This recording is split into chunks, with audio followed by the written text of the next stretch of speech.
এ যেন ত্রিভুজ প্রেমের গল্প। জরেজ আর শামীমার মধ্যে প্রেমের সম্পর্ক। জরেজের স্ত্রী বিষয়টি জেনে যাওয়ায় ঘনিষ্ঠ বন্ধু নিহত আশরাফুলকে দায়িত্ব দেয়া হয় জরেজকে পরকীয়া থেকে ফিরিয়ে আনার। তবে ঘটে উল্টো ঘটনা। আশরাফুল নিজেই পা দেন শামীমার প্রেমের ফাঁদে। 11ই নভেম্বর তিনজন মিলে শনি আক্রার এক রুমের বাসা ভাড়া নিয়ে সেখানেই শামীমার সঙ্গে অন্তরঙ্গ হতে চান আশরাফুল, যেখানেই বাদ সাধে জরেজ। এরপর রাগের মাথায় হত্যা করে আশরাফুলকে।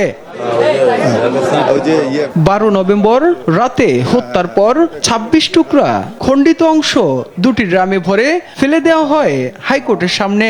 তার আগে একটি বাসায় মরদেহ গুম করা নিয়ে চলে 24 ঘন্টার পরিকল্পনা। গ্রেপ্তারের পর নিহতের বন্ধু জরেজের মুখ থেকেই এমন নির্মম বর্ণনা এসেছে বলে দাবি ডিবির। যেটা একটা ত্রিভুজ প্রেমের কাহিনী। আসলে হত্যাকাণ্ডটা ঘটেছে এই প্রেম ঘটিত সংকটে। যখন শারীরিক সম্পর্ক যেতে ধরে তখন মেয়েটা শামীমা একটু চিৎকার চেঁচামেচি করলে জারেজুল ভিতর থেকে চলে আসে, এসে গলা মানে জপটায় ধরে, স্টেপ দিয়ে মুখটা পেঁচায় দিয়ে ওরা ওই অবস্থা রাখে। কিছুক্ষণ পর দেখে যে তারা দুইজন উপলব্ধি করে যে জারেজুল আশরাফুল আর নড়াচড়া করতেছে না।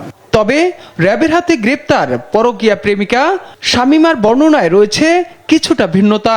প্রাথমিক জিজ্ঞাসাবাদে র্যাব জানান 10 লাখ টাকা হাতিয়ে নিতে পাতা হয় হানি ট্র্যাপ। এই মহিলাকে দিয়ে 1 মাস তাকে একটা হানি ট্র্যাপের মতোই ব্যবস্থা করে এবং আশরাফুলকে প্রভোগ করেছে যেন সে ঢাকায় আসে এবং এরকম একটা পরিস্থিতির শিকার হয়। 3 লক্ষ টাকা সে পাবে এবং জরেজ এই ব্ল্যাকমেইলের মাধ্যমে 7 লক্ষ টাকা পাবে এবং পরবর্তীতে এই টাকা দিয়ে সে মালয়েশিয়ায় গমন করবেন। এ সময় অন্তরঙ্গ মুহূর্তের ভিডিও ধারণের পর হত্যার মিশন সম্পন্ন করে জরেজ ও পরকীয়া প্রেমিকা শামীমা।